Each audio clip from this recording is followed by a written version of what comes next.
Hello everybody and welcome to this playthrough for Pro and Expert Division for the Phantom Mansion in the Haunted Mansion tournament. This is Chateau Lavande, but with a darker theme. Make sure to hit the thumbs up button, also subscribe to the channel and turn on the notifications. For those of you that do want to take the next step in your game, you scan the QR code here on the screen and go directly to patreon.com/golfclashtommy and sign up for any of our tour or tournament guides.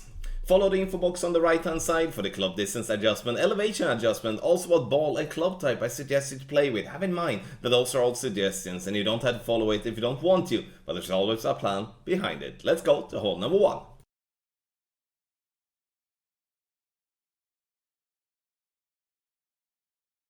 For hole number 1, you will see two types of plays. One where we do go aggressive trying to get to the green area with our drive, and one where we do lay up. And I would say if you do have a tailwind, you should always try to push for green. And the reason for that is that laying up is still having its difficulties. And you will notice that when we take a look at that option.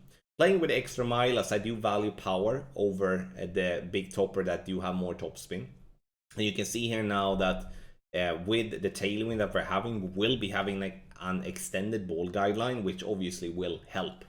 Max plus 10 is the adjustment that we should make. Now I'm being a little bit lazy, just leaving my target at the max line. And in the end, being lazy means that I'm being lucky. And the ball rolls, and even though we hit that rock, it rolls down and we are by the green, and it can't really be simpler than that. The wedge here now, the only recommendation I really have here is to leave the ball guideline just right or left of the pin, depending on what wind direction you have. If you have a wind coming right to left, then leave the ball guideline just right of pin. There's no need to do any specific adjustment. Obviously, playing with a wedge that do have a good ball guideline is definitely recommended. But if we do not have a tailwind, or if you do not have any club to be able to attack towards the green, then pay close attention to the layup.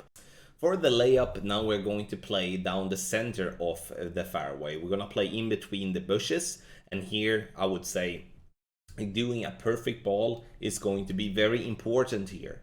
I would say a great ball would definitely have its chances to get down there nicely, but as we're playing in between the two bushes, there will always be a risk of clipping it, especially if doing something wrong. Max plus 10 is the adjustment, and we're going to slightly push up here in the end, just because we do only play with a power 2 ball. You can obviously play with a power 3 ball as well, but the issue with that is that it's going to put you in even worse position in between clubs as we are getting here with a power 2 ball. You see, we bounce and we roll down the fairway, getting it very close to the rough line. You need to have in mind here that this fairway slopes left to right. So the more we aim right, the worse it's going to be. So the reason I'm using all the left spin here is to try to counteract the push the slope will give us once we get to the fairway. Now, you can see here now that we are not in a really good position. We are still an in-between club situation, and here you need to quickly make a call. Either you play a short iron, then it plays 10% elevation, then you can go for a dunk, or you can go for a max backspin shot.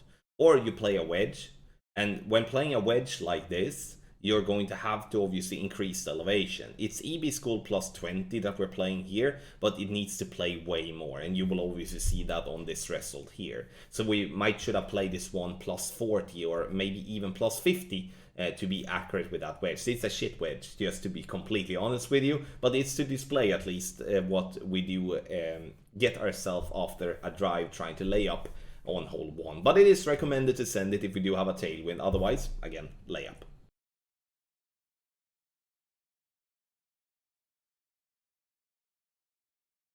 Hole number 2, you will see me switch amongst all my bags, and why am I doing that? It's because I'm looking to see if I'm having the Grizzly combined with the Sniper, because I'm looking to find complete min line, and you trying to find complete min line, you would be better off to actually having a long iron that has less than 135 yards of power, because then you have that firm min line, then it's not going to flicker over to the Goliath like it's doing here.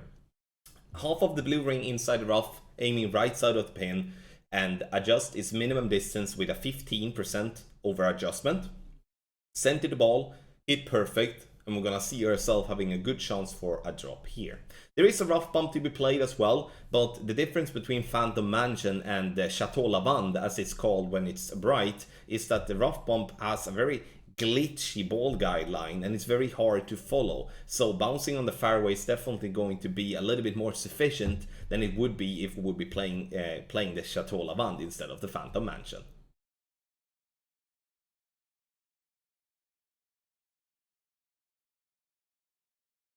Hole number 3 here, we should do our very best to try to get over to the second fairway. Why? It's because if we can't get over there, we do not have a chance for an albatross at all, because then we're going to only have to play for a safe eagle, and that's boring. That's not really what we're doing here. So we're gonna push this drive. We're going to play this one not max plus 10. We're gonna change that because we're going to play this one max plus 20 because it's a fairly downhill drive, and I'm using a power 3 ball here as well.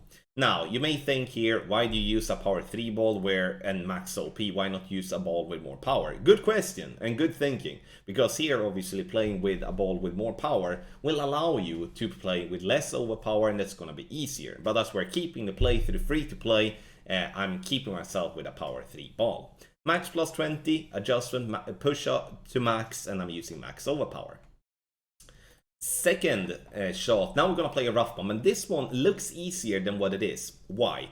It's because, not why, but how come I say that? It's because here now, we are going to adjust from a higher to a lower point. And what that means is that we're going to have our first bounce to be further back into the rough. So in a scenario like this, I would recommend to either aim higher up to start with, like by the rough line, or push up after the adjustment, because you can see here now that I'm going from a higher to a lower point, and you can see that even if I'm going a push up here by half a ring, I'm still not coming in with a good speed. I'm still landing further back than where I aimed.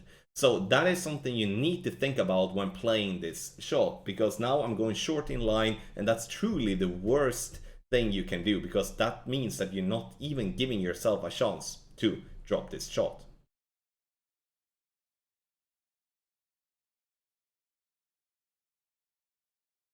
Hole number 4. Here I'm starting with a mauling to find absolute max line with my sniper. This is an idea of just trying to be a little bit more, what can I say, to be a bit more consistent and clear with my landing spot. Also looking at the ball guideline to go through the hole with the spins applied. Swapping to a wind 4 ball, and we're going to make an adjustment that is max plus 25. The 25% elevation is not something we will use in all winds. It all depends on what type of wind we have. And in headwind, it's common that we are adjusting more than normal. This due to the fact that the headwind is compressing the ball guideline, and we need to compensate based off that. Center the ball and hit perfect, and this ball will be around the hole, but this is not an easy par 3 to drop consistently, especially due to the nature of the green that is a little bit bumpy and it slopes a little bit here and there. One thing to have in mind though is that don't come in too hot. If you come in too hot, you might roll down into the rough or into the sand, because it's a very steep downhill patch just by the end of the green.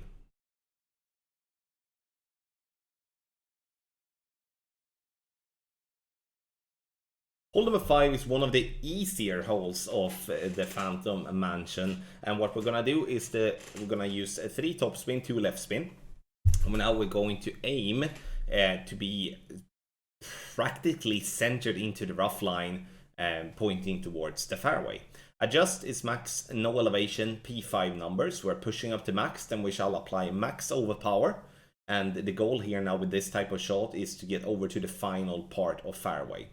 0.8 ball of left curl, and here I'm I'm hitting a great right, is what I'm trying to say. You can hit great left, you can hit perfect, you can hit great right, and ball will still be over on the fairway. The only thing we don't want to do is to roll into the rough or sand at the top there. So we do want to stay on the fairway to allow us to have a very good chance for a drop. Now, you need to make a decision here. Either you're playing the short iron, then obviously you're going to have to play with a decent bunch of backspin. or you're playing the wedge. I personally would prefer the short iron. The reason why to that is because I believe that's easier to control, because the wedge would be a lot of rings as we are so far away from max distance with our wedge. So I rather than take min short iron than the wedge. 10% elevation with the wedge, leaving obviously the ball guideline into the hole when it comes to the backspin we're applying, and luckily we do have a good ball guideline. Bounces on the green, rolls up, and getting it to drop dead center for a lovely eagle here on hole 5.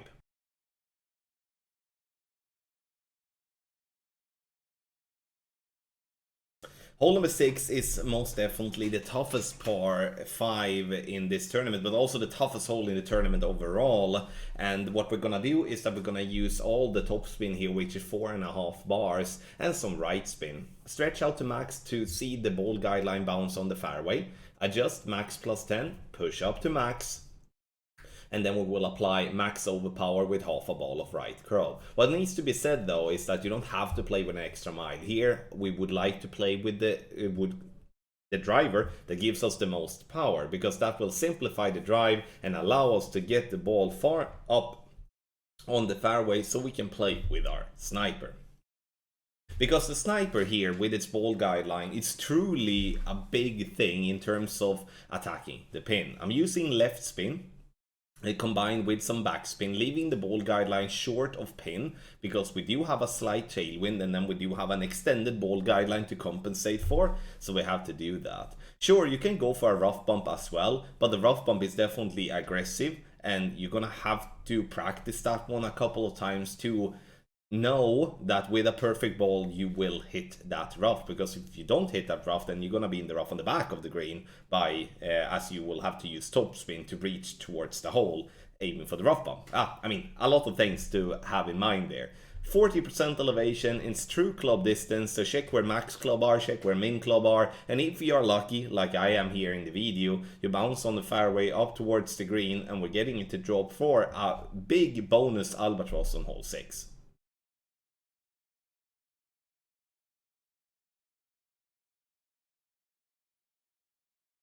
On hole number 7, we're playing a very aggressive line. The reason for that is that I do believe this is going to be the best chance for us to consistently attack and drop an hole-in-one. If you're not interested in an aggressive route like this, you can always back up and bounce on the fairway before the rough line instead. Sure, the hole-in-one won't be that common, but it will be a safe birdie.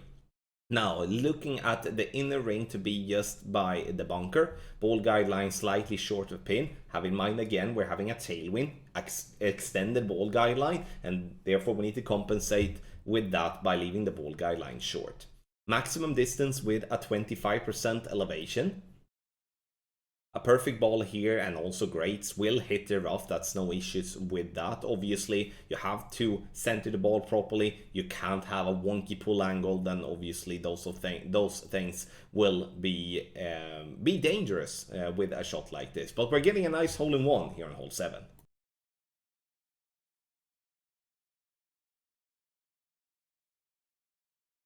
For hole number 8, here we're gonna go for an eagle, obviously. What we're gonna do is that we're gonna use a Titan ball, and we're gonna land ourselves over on the fairway pad, the second fairway island. The thing here is that we can play with the rock, but you can see in the info box that I do recommend the extra mile. Why? It's because of the headwind. If we do have a headwind, it is kind of stupid to play with the rock, as even if it has a good accuracy and a good ball guideline, will most likely pull us into a max club, and then we're going to have to compensate with overpower. And as the rock doesn't have a top spin that is more than extra mile, again, there is no point. So play with extra mile, the Thor's hammer or the Apocalypse, instead of having to go with overpower with the rock. Bouncing on the fairway over the rough line is what we're gonna do regardless what driver we're playing with, and try to be consistently around 310 yards. Second shot, we're playing with our Grizzly or with the B52. It kind of doesn't really matter, but what matters is that we do want to have a good accuracy. So I'm using 2 right spin and ball guideline to go through the hole. You can see here I'm going approximately 3 green squares. As we do have a headwind, we are not gonna play with a negative elevation. It's only when we do have crosswind and when we do have tailwind is that we're gonna play with a negative elevation. Because when it comes to a headwind, we're gonna pull from a higher to a lower point, and what happens is that we're gonna lose and lose and lose more distance the more we pull. So therefore we're playing with 20% elevation here in headwind, and that's why I chose this video as well, as I think it displays my point pretty good. Because now we bounce into the rough and we roll down and getting it to drop dead center for a lovely eagle here on hole number 8.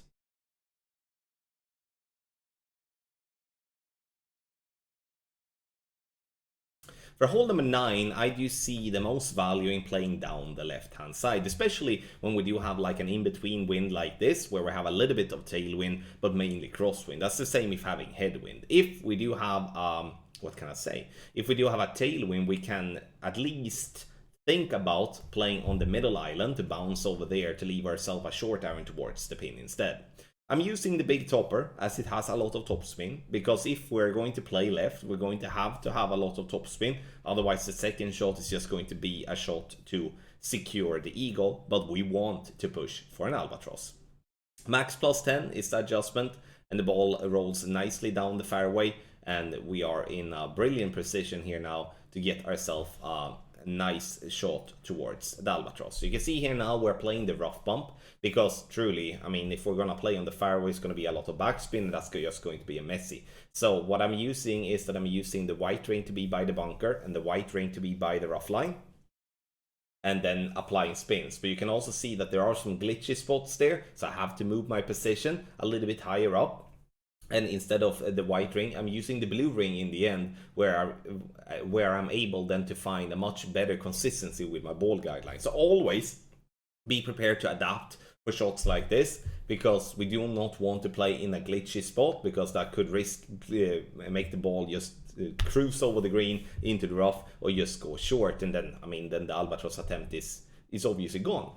20% elevation, true club distance, all depends on if you're, medium or maximum distance. And in this instance, I'm making the right call. It bounces into the rough, rolls down onto the green, and we're dropping this one for a lovely albatross on hole 9. Thank you so much everybody for watching this playthrough for Pro and Expert Division for the Haunted Mansion tournament here in Golf Clash the game. Make sure to scan the QR code here on the screen there, and go directly to patreon.com/golfclashtommy. Pick one of our packages, start improving your game today. You can also find more content for free on golfclashtommy.com. Thank you so much for watching. Good luck in your Golf Clash game.